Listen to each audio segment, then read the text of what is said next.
সালের জুলাই-আগস্ট মাসে সংগঠিত ঐতিহাসিক আন্দোলনের ১ বছর পূর্তির আগ মুহূর্তে আবারও উত্তপ্ত দেশের রাজনৈতিক আবহাওয়া। পলাতক সাবেক প্রধানমন্ত্রী শেখ হাসিনার ছেলে এবং সাবেক তথ্য প্রযুক্তি উপদেষ্টা সজীব ওয়াজেদ জয় সাম্প্রতিক একটি ফেসবুক পোস্টে এই জুলাই আন্দোলনকে জুলাই দাঙ্গা হিসেবে অভিহিত করেছেন।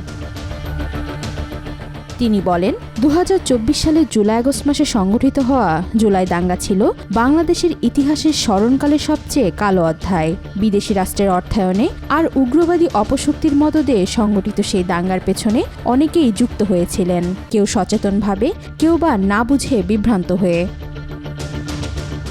বর্তমান সরকারকে স্বৈরাচারী আখ্যা দিয়ে তিনি বলেন, দেশের স্বাধীনতা, গণতন্ত্র ও মানুষের জীবনের নিরাপত্তা আজ হুমকির মুখে। একটি স্বৈরাচার জনগণের ম্যান্ডেটবিহীন গোষ্ঠীর হাতে। আওয়ামী লীগ কখনোই প্রতিহিংসার রাজনীতি করে না। জাতির পিতা বঙ্গবন্ধুর আদর্শে আমরা সবসময় ক্ষমার, সহমর্মিতার আর ভবিষ্যতের দিকে তাকিয়ে চলেছি।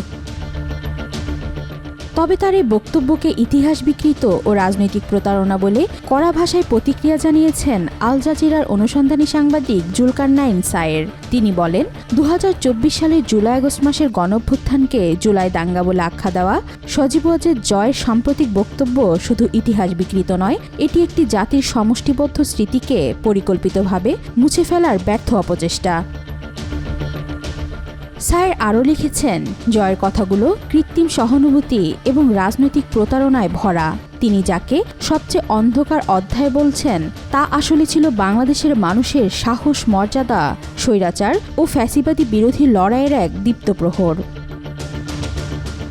তিনি আরও বলেন, যে আন্দোলনে ছাত্র, শ্রমিক, পেশাজীবী, সাধারণ মানুষ একত্রিত হয়েছিল, সেই গণঅভ্যুত্থানকে দাঙ্গা বলা ইতিহাসের এক নিষ্ঠুর অপমান। এই আন্দোলনে ১৪০০ জনেরও বেশি মানুষকে প্রকাশ্যে হত্যা করা হয়। শত শত আন্দোলনকারী তরুণ শিক্ষার্থীরা এখনও চোখে দেখে না, কারো পা নেই, কারো হাত নেই। আর এই অবস্থায় দাঁড়িয়ে জয় সহানুভূতি আর ক্ষমার গল্প শোনান। তিনি প্রশ্ন রাখেন, কোন প্যারালাল পৃথিবীতে বাস করেন এই পলাতক প্রধানমন্ত্রীর পুত্র? জুলকারনাইন অভিযোগ করেন, গত ১৬ বছরে আওয়ামী লীগ গুম, খুন, আয়নাঘরের মতো গোপন নির্যাতন কেন্দ্র এবং ৩টি কারচুপির নির্বাচনের মাধ্যমে গণতন্ত্রকে ধ্বংস করেছে। সর্বশেষ জয়কে উদ্দেশ্য করে তিনি বলেন, বাংলাদেশের মানুষের আর কোনো উপলব্ধির দরকার নেই। জুলাই আমাদের উপলব্ধির শ্রেষ্ঠ সময়। এখন আমাদের দরকার বিচার। সেই সব হত্যাকারীর, নির্বাচন চোর আর মানবাধিকার লঙ্ঘনকারীদের যেন আর কোনো দিন কেউ নিজের জনগণের প্রতি এমন অত্যাচারের স্ট্রিমরোল চালানোর সাহস না পায়। জুলাই আমাদের গর্বের প্রতীক, অনুতাপের নয়, বরং বিদ্রোহের। ওয়াহিদা পারভিন, আজকাল।